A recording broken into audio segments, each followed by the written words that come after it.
चलिए तो अब एक और सिंपल टॉपिक मैं आपको बताता हूँ बहुत सिंपल ढंग से, जिससे आपको समझ में आ जाएगा। जब भी हम लोग वायरस की बात करते हैं, तीन जो थ्री थिंग्स हैं उसकी बात करते हैं। एक तो हम बात करते हैं वायरस की, ठीक है।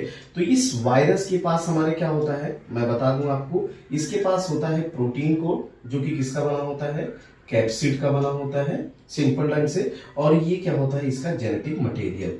जैसा कि आपको पता है कि जेनेटिक मटेरियल डीएनए हो सकता है या हो सकता है आरएनए, ठीक। तो ये एक वायरस का सिंपल सा स्ट्रक्चर है। आपको पता है कि वायरस के पास अपना कोई सेलुलर मैकेनिज्म नहीं होता किसी भी चीज को बनाने के लिए, ठीक है, क्योंकि इसमें साइटोप्लाज्म ही नहीं होता। ना तो साइटोप्लाज्म होता है, ना तो कोई सेल ऑर्गेनेल होते हैं। केवल और केवल वायरस के पास क्या होता है, प्रोटीन कोड होता है, जिसको कैप्सिड बोलते हैं। अगर हम इसकी सिंगल यूनिट को देखें तो इसको क्या बोलते हैं, कैप्सुमियर बोलते हैं, ठीक। और इसका जेनेटिक मटेरियल होता है डीएनए और आरएनए। और आपको एक और कंसेप्ट बता देता हूँ, या तो इसके पास डीएनए होगा या तो आरएनए होगा, दोनों एक साथ नहीं होंगे। बस सिंपल सा है कि अब देखो कि एक वायरस के पास प्रोटीन कोड और जेनेटिक मटेरियल है। अगर हम इसी वायरस को ब्रेक कर दें, ठीक है, तो हमें क्या मिलेगा, प्रोटीन मिल जाएगा, ठीक है, और क्या मिल जाएगा, जेनेटिक मटेरियल मिल जाएगा। यही तो मिलेगा हमें। तो बच्चों यहां पे ध्यान देना है कि अगर ये जेनेटिक मटेरियल नेकेड आरएनए है, नेकेड आरएनए है अगर ये जेनेटिक मटेरियल, तो हम इसको क्या बोलेंगे, वायरॉइड बोलेंगे। अगर ये जेनेटिक मटेरियल क्या है, नेकेड आरएनए है, तो हम इसको क्या बोलेंगे, वायरॉइड बोलेंगे। ये डिजीज कौन सा कॉज करता है, आप याद रखिए, ये कॉज करता है पोटैटो स्पिंडल ट्यूबर डिजीज, ठीक है, ट्यूबर डिजीज। आपको ये याद रहेगा, पोटैटो स्पिंडल ट्यूबर डिजीज किससे रिलेटेड है, वायरॉइड से। और ये क्वेश्चन नीट में आ चुका है कि वायरॉइड कौन बनाता है, तो वायरॉइड आरएनए बनाता है, डीएनए नेवर फॉर्म वायरॉइड। मैं लिख भी देता हूं, डीएनए नॉट फॉर्म वायरॉइड। पूरा कंसेप्ट आपको पता होना चाहिए, ठीक है। तो डीएनए वायरॉइड नहीं बनाता है। अब हम यहां जाते हैं प्रायोन के पास। तो प्रायोन को क्या हम बोलेंगे, ओनली क्या होता है, प्रोटीन कोड। अभी इसका जेनेटिक मटेरियल डिस्कवर्ड नहीं है।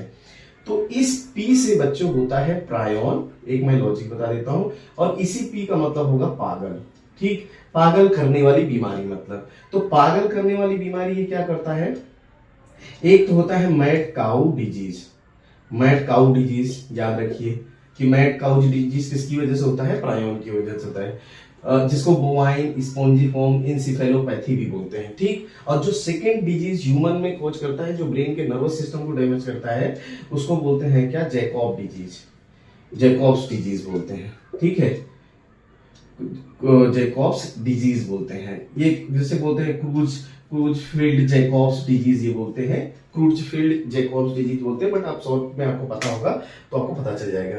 तो एक जो सिंपल वायरस है उसके पास क्या होगा, प्रोटीन कोड और जेनेटिक मटेरियल, या तो डीएनए या आरएनए होगा। अगर हम इसको सिंपली ब्रेक कर दे तो हमको प्रोटीन मिलेगा, एक प्रोटीन कोट हमको मिल जाएगी, एक प्रोटीन की कोट मिल जाएगी, ठीक। अगर हमारे पास केवल प्रोटीन कोट है, ठीक है, तो हम उसको क्या बोलते हैं, प्रायोन। जैसा कि आपको पता है कि प्रायोन क्या होता है, इनकरेक्टली फोल्डेड प्रोटीन, या इसको पॉइजनस प्रोटीन भी बोलते हैं। ये भी नीट में क्वेश्चन आ चुका है, ठीक है। तो ये पी से प्रायोन, पी से पागल, इसका मतलब ये कौन सी डिजीज कॉज करेगी, पागल करने वाली। तो अगर आदमी पागल होगा, इसका मतलब उसके नर्वस सिस्टम को डैमेज करता है। तो एक डिजीज का नाम है मैड काउ डिजीज, जिसको बोवाइन स्पॉन्जिफॉर्म इंसेफेलोपैथी भी बोलते हैं, और ये होता है क्रूजफील्ड जैकॉब डिजीज, ये मैड डेथ होता है। तो ह्यूमंस में पूछा जाए तो जैकॉब डिजीज होगा, और काउ में पूछा जाए या एनिमल में पूछा जाए तो ये क्या होगा, मैड काउ डिजीज होगा। दूसरा हमारा क्या है कि केवल जेनेटिक मटेरियल मतलब नेकेड आरएनए हो, मतलब इसके पास प्रोटीन कोड नहीं है, तो वो क्या बनाएगा, वायरॉइड। और उससे कौन सी डिजीज होती है, पोटैटो स्पिंडल ट्यूबर डिजीज। ये छोटा सा टॉपिक है, बहुत इफेक्टिव है। जैसे पूछा जाता है कि वायरॉइड को किसने डिस्कवर किया, तो टियोडाइनियर ने इसको डिस्कवर किया था, ठीक है। ये भी क्वेश्चन आता है ना, टियोडाइनियर ने इसको डिस्कवर किया था। ये छोटा सा टॉपिक है, बहुत इफेक्टिव है, इससे बहुत क्वेश्चन बनते हैं। इनकरेक्टली फोल्डेड प्रोटीन कौन होता है, तो वो कौन होता है, प्रायोन्स। दो ही ऑप्शन है, एक तो जेनेटिक मटेरियल, एक प्रोटीन वाला, तो हमारा कहाँ जाएगा ऑप्शन, प्रायोन की तरफ जाएगा। अब देखो इस वायरस के पास प्रोटीन कोट और जेनेटिक मटेरियल है, तो इसका मतलब इसका जो साइज होगा वो तो ऑब्वियसली बड़ा होगा, या इसका मॉलिक्यूलर वेट माने हम, क्योंकि हम वायरस को सेल नहीं मानते, तो ज्यादा होगा। इसका मतलब कि ये जो प्रायोन और वायरॉइड होंगे ये स्मॉलर देन किससे होंगे, वायरस से है। ठीक है, तो मैं लिख देता हूं कि prions and viroids are smaller than virus, ये याद रखिएगा। ठीक है, prion and viroids are smaller than virus.